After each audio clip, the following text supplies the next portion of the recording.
Strangers help homeless man discover forgotten bank account. Homelessness exists everywhere, it's a sad fact of life. How many of us stop on our daily commute to work and reach out to the person begging on the side of the street?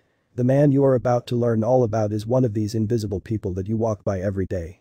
His name is John Helinski, and his story is a real-life rags to riches tale, caused entirely by the kindness of strangers.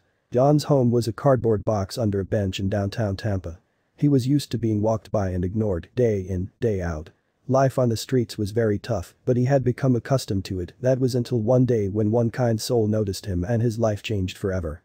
John had had some ID on him at one point in his life, but life on the streets was cutthroat and you need to be prepared for anything.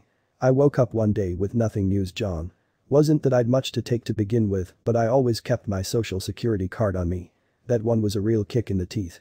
This was something that John sorely needed in order to secure himself temporary housing at Florida's Community Housing Solutions Center. It was here that John would meet someone who would change his destiny. Charles Inman worked at the Florida Community Housing Solutions Center and had met many faces in his time there. You meet every kind of person imaginable in this job. Some are willing to work with you, but many aren't. John was one of the sweetest men I had ever met, so I knew I had to do everything in my power to help him. Turns out that's exactly what Charles did. My life has changed more than I can even explain, exclaimed Helinski. Life here at the center is sweet, I finally feel safe after so long. Life on the streets was dangerous. I once woke up one night to a gang of teenagers kicking me, just for the fun of it. How is that even fun? Shouts John, tears glistening in his eyes.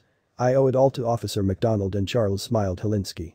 Turns out he would owe them a lot more than he had anticipated. Despite his sweet and endearing nature, Charles needed some official documents from John before he could accept him into the shelter and take him under his wing. It's a dang joke it is. Puffed John.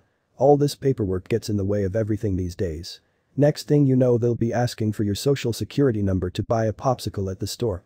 He laughed. Thankfully for John, one kind-hearted cop knew just what to do. Officer Daniel McDonald had been a cop for 30 years and he had developed a no-nonsense demeanor for troublemakers.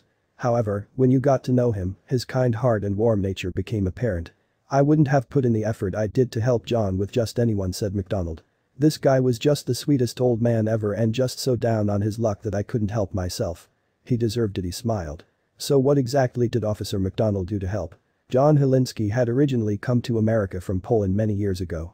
Hardship and poverty had caused him to end up on the streets of Tampa, Florida, but he had always retained his social security card until it was stolen.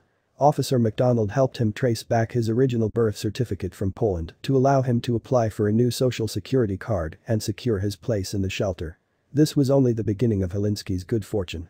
No one has ever put in the time or effort with me that Charles and Officer McDonald did, said an emotional John, wiping tears from his eyes and beard.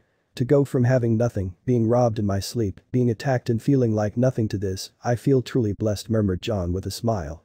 Turns out while uncovering all this old information on John, Charles and Daniel found something that would change John's life forever. I'll never forget the moment we realized what we discovered, smiled John. It's the kind of thing people in my line of work dream of. While uncovering all his old personal information, it transpired that John had an old bank account in his name that never stopped receiving Social Security. For years. John had discovered a small fortune all in his name. Talk about a savings scheme. So what was John going to do with his riches? Charles really went above the call of duty for me, beamed John. He didn't have to try as much as he did, but he did anyway, and now I'm able to permanently buy housing. Knowing I never have to sleep under benches or worry about not having a roof over my head is amazing. I haven't felt this peaceful in years, he declared. What has John learned from this amazing experience? I have my freedom now. Life is good. Smiled John. The main thing I've learned is to never take anything for granted. I used to have nothing but the clothes on my back and a few cans of beans, now I have a home. It's so wonderful to be able to truly appreciate things. It really does go to show that every dog has its day.